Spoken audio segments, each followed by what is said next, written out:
Chapter 10. When Wisdom was Lowered from Heaven. The Sumerian king lists, a record of rulers, cities, and events arranged chronologically, divide prehistory and history into two distinct parts. First, the long record of what had happened before the deluge, then what transpired after the deluge. One was the time when the Anunnaki, gods, and then their sons by the daughters of man, the so-called demigods, ruled upon the earth. The other was when human rulers, kings selected by Enlil, were interposed between the gods and the people. In both instances, the institution of an organized society and orderly government, kingship, was stated to have been lowered from heaven, the emulation on earth of the societal and governmental organization on Nibiru. When kingship was lowered from heaven, begins the Sumerian king list, kingship was in Eridu. In Eridu, Alulim became king and ruled 28,800 years. After listing the other antediluvial rulers and cities, the text states that, "Then the flood swept over the earth." And it continues, "After the flood had swept over the earth, when kingship was lowered again from heaven, kingship was in Kish." From then on, the lists take us into historical times. Although the subject of this volume is what we call science and the ancients called wisdom, a few words about kingship, the good order of things in organized society and its institutions, will not be out of place because without them no scientific progress or the dissemination and preservation of wisdom could be possible. Kingship was the portfolio of Enlil, the chief administrator of the Anunnaki on Earth. It is noteworthy that, as in so many scientific fields where we still live off and build upon the Sumerian bequests, so does the institution of kings and kingship still exist, having served mankind for so many millennia. Samuel N. Kramer, in History Begins at Sumer, listed scores of firsts begun there, including a bicameral chamber of elected or selected deputies. Various aspects of an organized and orderly society were incorporated into the concept of kingship, first and foremost among them the need for justice. A king was required to be righteous and to promulgate and uphold the laws, for Sumerian society was one that lived by the law. Many have learnt in school of the Babylonian king Hammurabi and his famous law code, dating back to the second millennium BC. But at least 2,000 years before him, Sumerian kings had already promulgated codes of law. The difference was that Hammurabi's was a code of crime and punishment. If you do this, your punishment will be that. The Sumerian law codes, on the other hand, were codes of just behavior. They stated that you should not take away a widow's donkey, or delay the wages of a day laborer. The Bible's 10 Commandments were, like the Sumerian codes, not a list of punishments, but a code of what is right to do and what is wrong and should not be done. The laws were upheld by judicial administration. It is from Sumer that we have inherited the concept of judges, juries, witnesses, and contracts. The unit of society we call the family, based on a contractual marriage, was instituted in Sumer. So were rules and customs of succession, of adoption, of the rights of widows. The rule of law was also applied to economic activities. Exchange based on contracts, rules for employment, wages, and, how else, taxation. We know much of Sumer's foreign trade, for example, because there had been a customs station at a city called Drehem, where meticulous records were kept of all commercial movements of goods and animals. All that and more came under the umbrella of kingship. As the sons and grandchildren of Enlil entered the stage of relations between man and his gods, the functions of kingship and the supervision of kings were gradually handed over to them, and Enlil as the all-beneficent became a cherished memory. But to this day, what we call a civilized society still owes its foundations to the time when kingship was lowered from heaven. Wisdom, sciences and the arts, the activities that required know-how, were the domain first of Enki, the chief scientist of the Anunnaki, and later on of his children. We learn from a text scholars call Inanna and Enki, the transfer of the arts of civilization. that Enki possessed certain unique objects called ME, a kind of computer or data disks, which held the information needed for the sciences, the handicrafts, and the arts. Numbering more than 100, they included such diverse subjects as writing, music, metalworking, construction, transportation, anatomy, medical treatments, flood control, and urban decay. Also, as other lists make clear, astronomy, mathematics, and the calendar. Like kingship, wisdom was lowered to earth from heaven, granted to mankind by the Anunnaki gods. It was by their sole decision that scientific knowledge was passed on to mankind, usually through the medium of selected individuals. The instance of Adapa, to whom Enki granted wide understanding, has already been mentioned. As a rule, however, the chosen person belonged to the priesthood, another first that Sumerian texts tell of Enmeduranki, who was groomed by the gods to be the first priest, and relate how the gods showed him how to observe oil and water, secrets of Anu, Enlil, and Enki. They gave him the divine tablet, the engraved secrets of heaven and earth. They taught him how to make calculations with numbers. These brief statements disclose considerable information. The first subject Enmeduranki was taught, the knowledge of oil and water, concerned medicine. In Sumerian times, physicians were called either an Azu or a Iazu, meaning one who knows water and one who knows oil, and the difference was the method by which they administered medicaments, mixed and drunk down with water or mixed with oil and administered by an enema.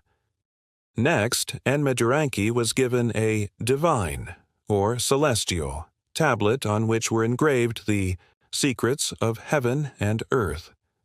Information about the planets and the solar system and the visible constellations of stars, as well as knowledge about earth sciences, geography, geology, geometry, and, since the Enuma Elish was incorporated into the temple rituals on New Year QS Eve, cosmogony and evolution.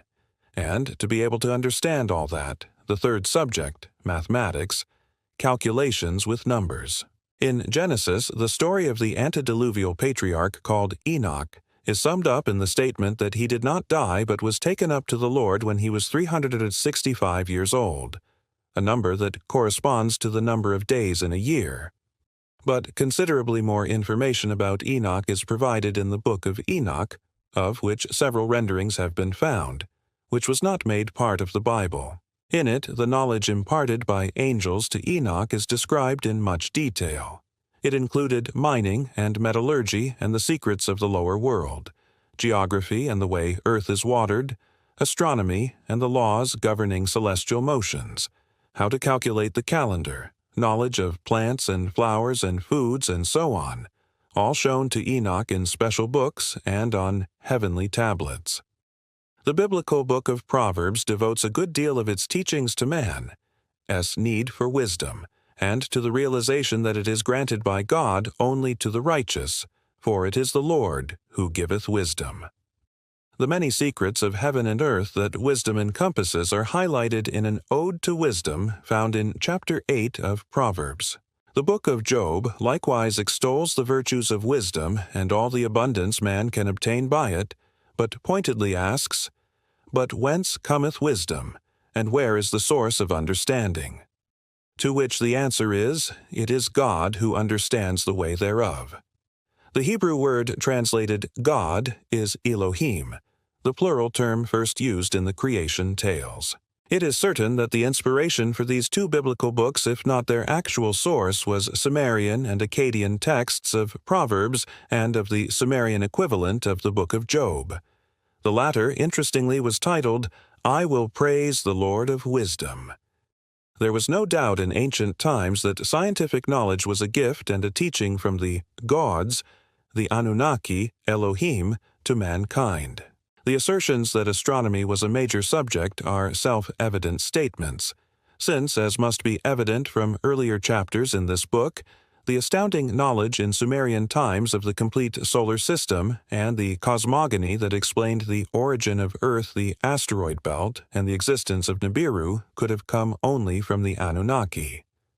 While I have seen a gratifying increase, to some extent I would like to think due to my writings, in the recognition of the Sumerian contribution to the beginnings and concept of laws, medical treatment, and cuisine, the parallel recognition of the immense Sumerian contribution to astronomy has not come about. This, I suspect, because of the hesitation in crossing the forbidden threshold of the inevitable next step. If you admit what the Sumerians knew about celestial matters, you must admit the existence not only of Nibiru, but also of its people, the Anunnaki. Nevertheless, this fear of crossing, a nice play on words since Nibiru's name meant planet of the crossing, in no way negates the fact that modern astronomy owes to the Sumerians, and through them to the Anunnaki, the basic concept of a spherical astronomy with all its technicalities. The concept of an ecliptic as the belt around the sun in which the planets orbit, the grouping of stars into constellations, the grouping of the constellations seen in the ecliptic into the houses of the zodiac, and the application of the number 12 to these constellations, to the months of the year, and to other celestial or divine matters. This emphasis on the number 12 can be traced to the fact that the solar system has 12 members, and each leading Anunnaki was assigned a celestial counterpart forming a pantheon of 12 Olympians, who were also each assigned a constellation and a month. Astrologers certainly owe much to these celestial divisions, since in the planet Nibiru astrologers find the 12th member of the solar system that they have been missing for so long. As the Book of Enoch details, and as the biblical reference to the number 365 attests, a direct result of the knowledge of the interrelated motions of the sun, the moon, and the earth was the development of the calendar, the counting of the days and their nights, the months and the years. It is now generally recognized that the Western calendar we use nowadays harkens back to mankind's first ever calendar, the one known as the calendar of Nippur. Based on the alignment of its start with the spring equinox in the zodiac of Taurus, scholars have concluded that this calendar was instituted at the beginning of the 4th millennium BC. Indeed, the very concept of a calendar that is coordinated with the Earth-Sun occurrences of the equinoxes, the time the sun crosses the equator and day and night are equal, or, alternatively, the Jewish calendar, as I have repeatedly pointed out in books and articles, still adheres to the calendar of Nippur not only in its form and structure, but also in its count of years. In A.D. 1990, the Jewish calendar counts the year 5750, and it is not from the creation of the world, as the explanation has been, but from the start of the calendar of Nippur in 3760 BC. It was in that year, I have suggested in the Lost Realms, that Anu, Nibiru's king, came to Earth on a state visit. His name, An in Sumerian and Anu in Akkadian, meant heaven, the heavenly one, and was a component of numerous astronomical terms, such as Anur, celestial horizon, and Anpa, point of zenith, as well as being a component of the name Anunnaki, those who from heaven to earth came. Archaic Chinese, whose syllables were written and pronounced in a manner that reveals their Sumerian origin, used, for example, the term Quan to denote a temple that served as an observatory, the Sumerian kernel of the term Ku. An had meant opening to the heavens. The Sumerian origin of Chinese astronomy, and astrology was discussed by me in the article The Roots of Astrology, which appeared in the February 1985 issue of East-West Journal. Undoubtedly, the Latin annum, year, from which the French anni, year, the English annual, yearly, and so on stem from the time when the calendar and the count of years began with the state visit of An. The Chinese tradition of combining temples with observatories has, of course, not been limited to China. It harkens back to the ziggurats, step pyramids, of Sumer and Babylon. Indeed, a long text dealing with that visit by Anu and his spouse Antu to Sumer, relates how the priests ascended to the ziggurat's topmost level to observe the appearance of Nibiru in the skies. Enki imparted the knowledge of astronomy and of other sciences to his firstborn son Marduk, and the renowned ziggurat of Babylon, built there after Marduk gained supremacy in Mesopotamia, was built to serve as an astronomical observatory. Enki bestowed the secrets of the calendar, mathematics, and writing on his younger son Ningish-Zida, whom the Egyptians called Thoth. In The Lost Realms, I present substantial evidence to show that he was one and the same Mesoamerican god known as Quetzalcoatl, the plumed serpent. This god's name, which means, in Sumerian, Lord of the Tree of Life, reflected the fact that it was to him that Enki entrusted medical knowledge, including the secret of reviving the dead. A Babylonian text quotes the exasperated Enki as telling Marduk he had taught him enough, when Marduk also wanted to learn the secret of reviving the dead. That the Anunnaki could achieve that feat, at least insofar as their own were concerned, is clear from a text titled The Descent of Inanna to the Lower World, where she was put to death by her own sister.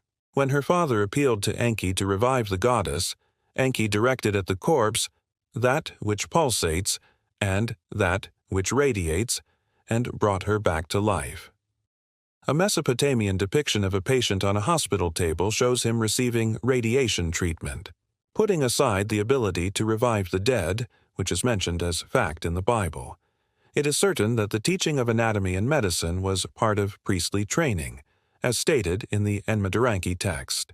That the tradition continued into later times is clear from Leviticus, one of the 5 books of Moses, which contains extensive instructions by Yahweh to the Israelite priests in matters of health, medical prognosis, treatment, and hygiene.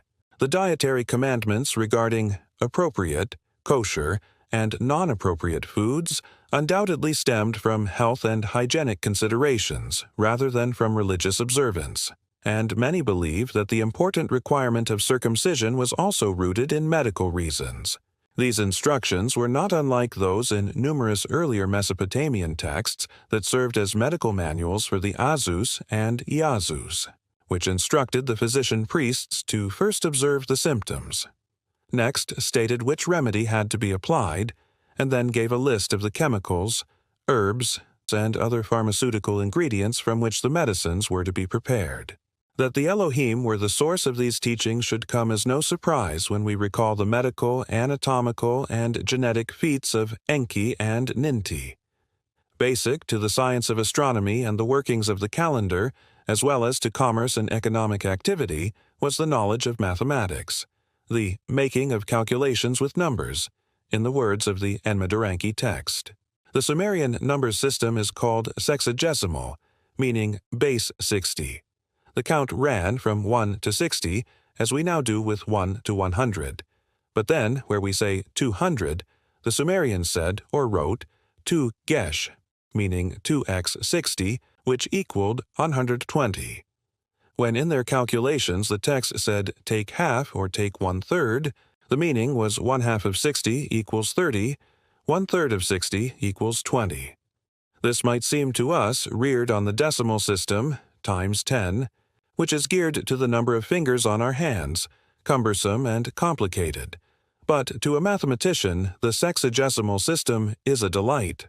The number 10 is divisible by very few other whole numbers, by 2 and 5 only to be precise. The number 100 is divisible only by 2, 4, 5, 10, 20, 25, and 50. But 60 is divisible by 2, 3, 4, 5, 6, 10, 12, 15, 20, and 30. Inasmuch as we have inherited the Sumerian 12 in our counting of the daily hours, 60 in our counting of time, 60 seconds in a minute, 60 minutes in an hour, and 360 in geometry, 360 degrees in a circle, the sexagesimal system is still the only perfect one in the celestial sciences, in time reckoning, and in geometry, where a triangle has angles adding up to 180 degrees, and a square's angles add up to 360 degrees. In both theoretical and applied geometry, such as the measuring of field areas, This system made it possible to calculate the areas of diverse and complex shapes, the volumes of vessels of all kinds, needed to hold grains or oil or wine, the length of canals, or the distances between planets. When record-keeping began, a stylus with a round tip was used to impress on wet clay the various symbols that stood for the numbers 1, 10, 60, 600, and 3600. The ultimate numeral was 3600, signified by a large circle.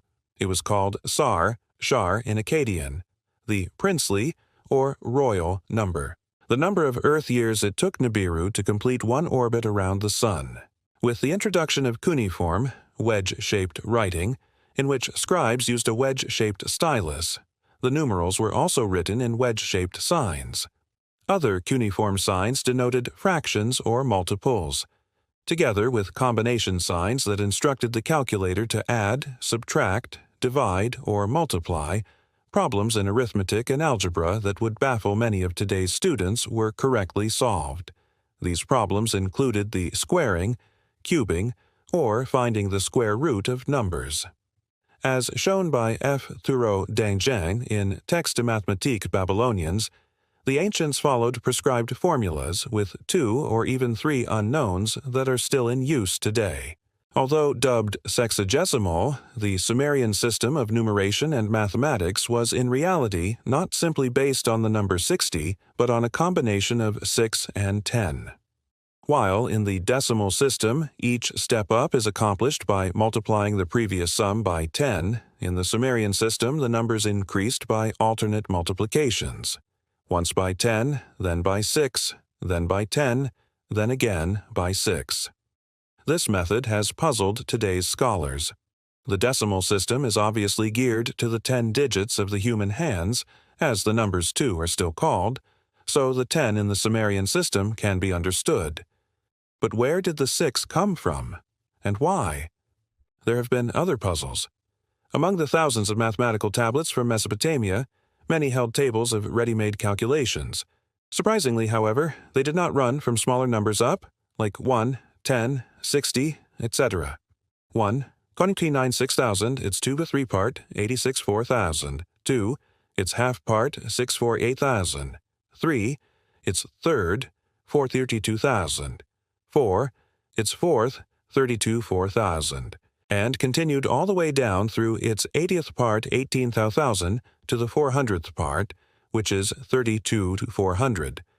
Other tablets carried the procedure down to the 16,000th part, equals 8 and 10, and there is no doubt that this series continued downward to 60, the 216,000th part of the initial number, 12,960,000. H.V. Hilprecht, the Babylonian expedition of the University of Pennsylvania. After studying thousands of mathematical tablets from the temple libraries of Nippur and Sippar, and from the library of the Assyrian king Ashurbanipal in Nineveh, concluded that the number 12,960,000 was literally astronomical, that it stemmed from the phenomenon of precession, which retards the zodiac constellation against which the sun rises by a full house once in 2,160 years. The complete circle of the 12 houses by which the sun returns to its original background spot thus takes 25,120 years. The number 12,960,000 represented 500 such complete precessional circles. It was incredible to learn, as Hilprecht and others have, that the Sumerians were not only aware of the phenomenon of precession, but also knew that a shift from house to house in the zodiac required 2,860 years. It was doubly incomprehensible that they chose as the base of their mathematics a number representing 500 complete 12-house cycles, each one of which required the fantastic, as far as human beings are concerned, time span of 25,920 years. In fact, while modern astronomy accepts the existence of the phenomenon and its periods as calculated in Sumer, there is no scientist now or in former times who can or could confirm from personal exp. Hence the shift of even one house, a shift to Aquarius, is now anticipated, and all the scientists put together have yet to witness one complete cycle. Still, there it is in the Sumerian tablets. It seems to me that a solution to all these puzzles can be found if modern science will accept the existence of Nibiru and its Anunnaki as fact. Since it was they who had granted mathematical wisdom to mankind, the astronomical base number and the sexagesimal system were developed by the Anunnaki for their own use and from their own viewpoint, and then were scaled down to human proportions. As Hilprecht has correctly suggested, the number 12,960,000 indeed stemmed from astronomy, the time, 25,820 years, required for a full precessional cycle, but that cycle could be broken down to more human-sized proportions, that of the precessional shift by one zodiacal house. Although a complete shift in 2,160 years was also beyond an Earthling's lifetime, the gradual shift of 1 degree every 72 years was an observable phenomenon, which the astronomer priests witnessed and dealt with. This was the earthly element in the formulation. Then there was the orbital period of Nibiru, which the Anunnaki knew equaled 3,600 Earth years. The sexagesimal system, as has been noted, still lies at the core of modern astronomy and timekeeping. So has the legacy of the 10:6 ratio of the Anunnaki. Having perfected architecture and the eye-pleasing plastic arts, the Greeks devised a canon of proportions called the golden section. They held that a perfect and pleasing ratio of the sides of a temple or great chamber was reached by the formula AB. AP equals AP, PB, which gives a ratio of the long part or side to the shorter one of 100 to 61.8, feet, cubits, or whatever unit of measure is chosen. It seems to me that architecture owes the debt for this golden section not to the Greeks but to the Anunnaki, via the Sumerians, for this ratio is really the 10:6 ratio on which the sexagesimal system was based. The same can be said of the mathematical phenomenon known as the Fibonacci numbers, wherein a series of numbers grows in such a way that each successive number, e.g., 5, is the sum of its two preceding numbers, 2 plus 3, then 8 is the sum of 3 plus 5, and so on. Having explained how, in my opinion, the sexagesimal system was devised, let us look at what Hilprecht concluded was the upper base of the system, the number 12,960,000. It is easy to show that this number is simply the square of the real basic number of the Anunnaki, 3,600, which is the length in Earth years of Nibiru's orbit. 3,600 times 3,600 equals 12,960,000. It was from dividing 3,600 by the earthly 10 that the easier-to-handle number of 360 degrees in a circle was obtained. The number 3,600, in turn, is the square of 60. This relationship provided the number of minutes in an hour and, in modern times, the number of seconds in a minute, and of course the basic sexagesimal number. The zodiacal origin of the astronomical number 12,960,000 can, I believe, explain a puzzling biblical statement. It is in Psalm 90 that we read that the Lord, the reference is to the celestial Lord, who has had his abode in the heavens for countless generations, and from the time before the mountains were brought forth, before earth and continents were created, considers 1,000 years to be merely a single day. 1,000 years in thine eyes are but a day, a yesterday past. Now if we divide the number 12,960,000 by 2,160, the number of years to achieve a shift from one zodiac house, the result is 6,000, 1,000 times 6. 6, as a number of days, is not unfamiliar. We came upon it at the beginning of Genesis and its 6 days of creation. Could the psalmist have seen the mathematical tablets in which he would have found the line listing 12,860,000 dawns, the 2160th part of which is 1,000 times 6? It is indeed intriguing to find that the Psalms echo the numbers with which the Anunnaki had toyed. In Psalm 90 and other relevant Psalms, the Hebrew word translated as generation is dor. It stems from the root dur, to be circular, to cycle. For human beings, it does mean a generation, but for celestial bodies it means a cycle around the sun, an orbit. It is with this understanding that the true meaning of Psalm 102, the moving prayer of a mortal to the Everlasting One, can be grasped. But thou, O Lord, shalt abide forever, and thy remembrance from cycle to cycle. For he hath looked down from his sanctuary on high, from heaven did Yahweh behold the earth.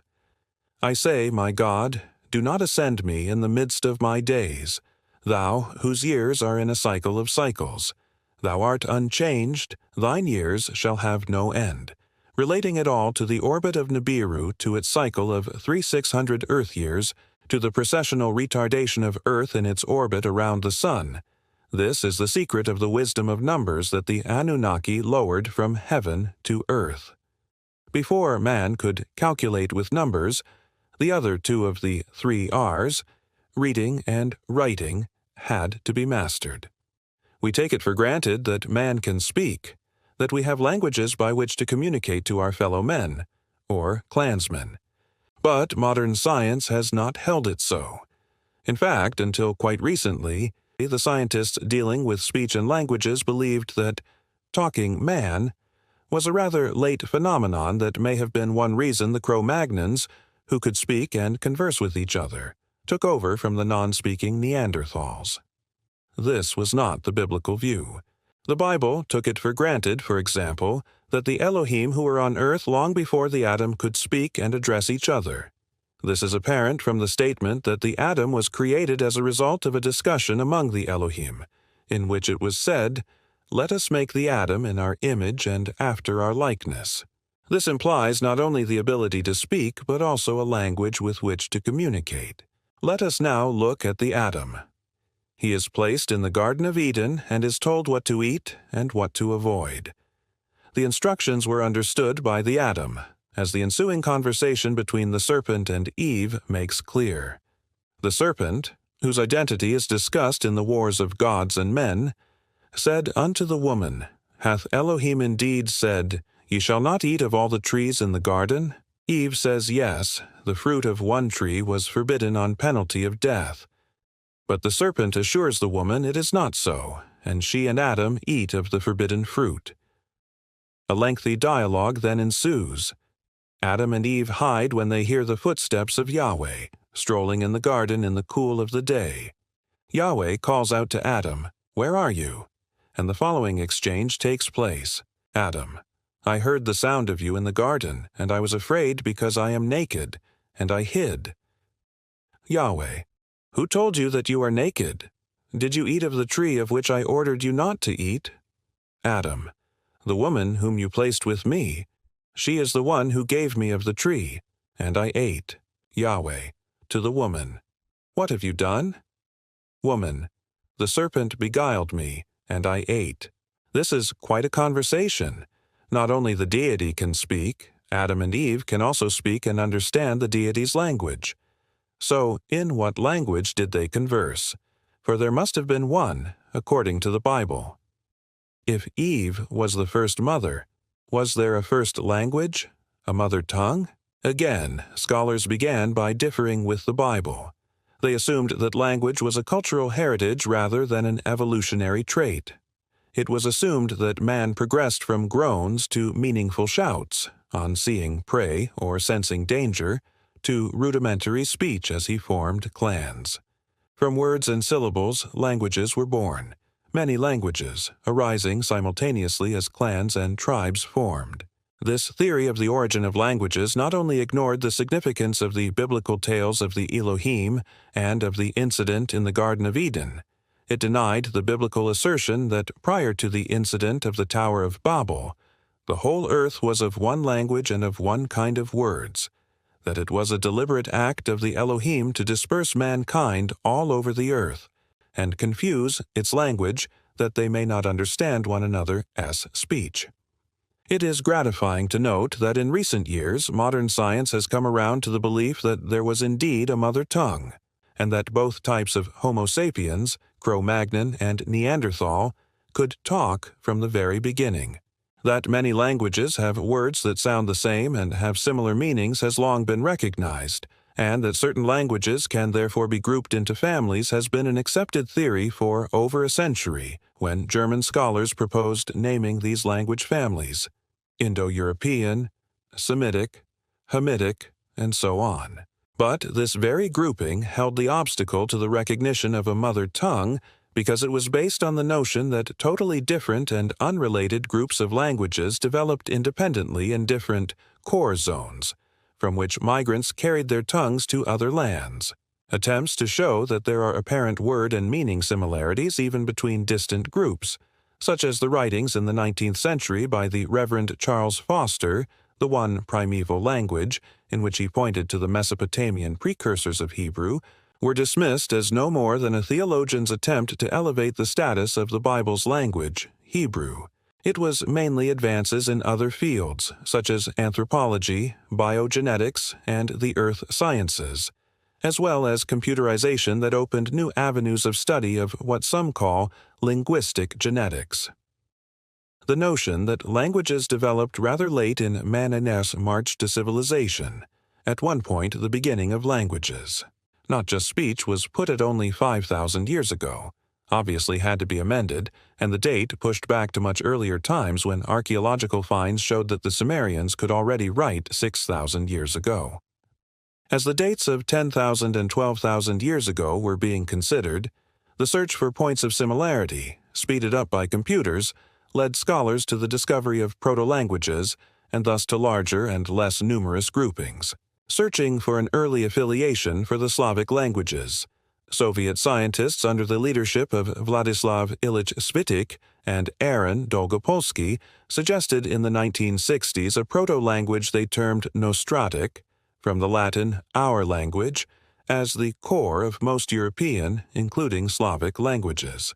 Later on, they presented evidence for a second such proto-language which they termed Dene-Caucasian, as the core tongue of the Far Eastern languages. Both began, they estimated, from linguistic mutations about 12,000 years ago. In the United States, Joseph Greenberg of Stanford University and his colleague Merritt Rulin suggested a third proto-language, Amerindian. Without dwelling on the significance of the fact, it behooves me to mention that the date of about 12,000 years ago would put the period of the appearance of these proto-languages somewhere around the immediate aftermath of the deluge, which in the 12th planet was shown to have occurred about 13,000 years ago. That also conforms to the biblical notion that post-diluvial mankind divided into three branches, descended from the three sons of Noah. Meanwhile, archaeological discoveries kept pushing back the time of human migrations, and this was especially significant in regard to the arrival of migrants in the Americas. When a time of 20,000 years or even 30,000 years ago was suggested, Joseph Greenberg created a sensation when he demonstrated in 1987, Language in the Americas, that the hundreds of tongues in the New World could be grouped into just three families, which he termed Eskimo Aleut, Nadene, and Amerindian. The greater significance of his conclusions was that these three in turn were brought to the Americas by migrants from Africa, Europe, Asia, and the Pacific, and thus in effect were not true proto-languages but offshoots of Old World ones. The proto-language he called Na-Dene, Greenberg suggested, was related to the Dene-Caucasian group of the Soviet scholars. This family, Merritt Rulin wrote in Natural History, March 1987, appears to be genetically closest to the group of languages that include the extinct languages Etruscan and Sumerian. Eskimo Aleut, he wrote, is most closely related to the Indo-European languages. Readers wishing to know more about the earliest arrivals in the Americas may want to read The Lost Realms, Book 4 of the Earth Chronicles series. But did true languages begin only about 12,000 years ago? Only after the deluge? It is not only according to the Bible that language existed at the very beginning of Homo sapiens, Adam and Eve, but also the fact that Sumerian texts repeatedly refer to inscribed tablets that dated from before the deluge. The Assyrian king Ashurbanipal boasted that, knowledgeable as Adapa, he could read tablets from before the deluge. If so, there had to be true language even much earlier. Discoveries by paleontologists and anthropologists make linguists push their estimations back in time. The discoveries in the Kabara cave, mentioned earlier, indeed forced a complete re-evaluation of previous timetables. Among the finds in the cave was an astounding clue. The skeletal remains of a 60,000-year-old Neanderthal included an intact hyoid bone, the first ever to be discovered. This horned-shaped bone, which lies between the chin and the larynx, voice box, anchors the muscles that move the tongue, lower jaw, and larynx, and makes human speech possible. Combined with other skeletal features, the hyoid bone offered unequivocal proof that man could speak as he does today at least 60,000 years ago and probably much earlier. Neanderthal man, the team of 6 international scientists led by Baruch Arensberg of Tel Aviv University, stated in Nature, April 27, 1989, had the morphological basis for human speech capability. If so, how could Indo-European, whose origins are traceable to only a few thousand years ago, be given such a prominent position on the language tree, less inhibited about lowering the claims for Indo-European than their Western colleagues? Soviet scholars continued to search audaciously for a proto-proto language. Spearheading the search for a mother tongue have been Aaron Dolgopolsky, now at Haifa University in Israel, and Vitaly Sheveroshkin, now at the University of Michigan. It was primarily on the latter's initiative that a breakthrough conference was held at the University of Michigan in November 1988, titled Language and Prehistory. The conference brought together, from 7 countries, more than 40 scholars from the fields of linguistics, anthropology, archaeology, and genetics. The consensus was that there had been a monogenesis of human languages, a mother tongue in a proto-proto-proto stage at a time about 100,000 years ago. Still, scientists from other fields relating to the anatomy of speech, such as Philip Lieberman of Brown University and Dean Falk of the State University of New York at Albany, see speech as a trait of Homo sapiens from the very first appearance of these thinking, wise men. Brain specialists such as Ronald E. Myers of the National Institute of Communicative Disorders and Strokes believe that human speech developed spontaneously, unrelated to the crude vocalization of other primates, as soon as humans acquired their 2-part brains. And Alan Wilson, who had participated in the genetic research leading to the one mother of all conclusion, put speech back in the mouth of Eve. The human capacity for language may have come from a genetic mutation that occurred in a woman who lived in Africa 200,000 years ago, he announced at a meeting in January 1989 of the American Association for the Advancement of Science. Gift of Gab goes back to Eve, one newspaper headlined the story. Well, to Eve and Adam, according to the Bible. And so we arrive at the last of the R's, writing. It is now believed that many of the shapes and symbols found in Ice Age caves in Europe, attributed to Cro-Magnons living during the period of between 20,000 and 30,000 years ago, represent crude pictographs. Picture writing. Undoubtedly, man learned to write long after he began to speak. The Mesopotamian texts insist that there was writing before the deluge, and there is no reason to disbelieve this. But the first writing discovered in modern times is the early Sumerian script, which was pictographic. It took but a few centuries for this script to evolve into the cuneiform script, which was the means of writing in all the ancient languages of Asia until it was finally replaced, millennia later, by the alphabet. At first glance, cuneiform script looks like an impossible hodgepodge of long, short, and just wedge point markings. There are hundreds of cuneiform symbols, and how on earth the ancient scribes could remember how to write them and what they meant is baffling, but not more so than the Chinese language signs are to a non-Chinese. 3 generations of scholars have been able to arrange the signs in a logical order and, as a result, have come up with lexicons and dictionaries of the ancient languages, Sumerian, Babylonian, Assyrian, Hittite, Elamite, and so on, that used cuneiform, But modern science reveals that there was more than some logical order to creating such a diversity of signs. Mathematicians, especially those dealing with graph theory, the study of points joined by lines, are familiar with the Ramsey graph theory named for Frank P. Ramsey, a British mathematician who in a paper read to the London Mathematical Society in 1928 suggested a method of calculating the number of various ways in which points can be connected and the shapes resulting therefrom.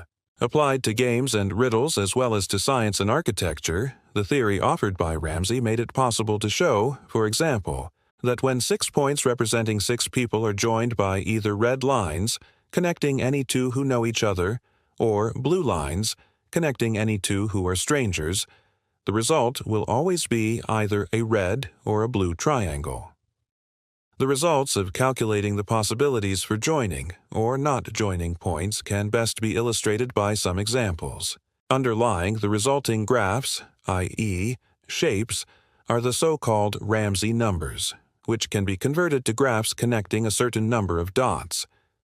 I find that this results in dozens of graphs whose similarity to the Mesopotamian cuneiform signs is undeniable.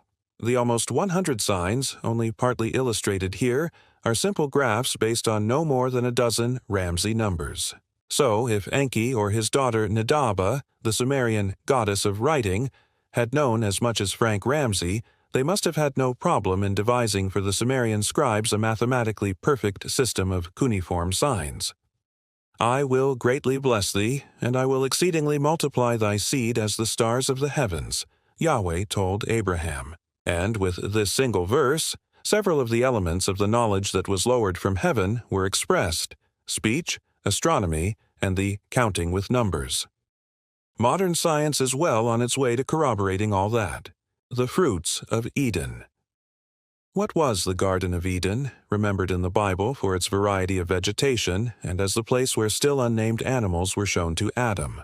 Modern science teaches that man's best friends, the crops and animals we husband, were domesticated soon after 1000 BC.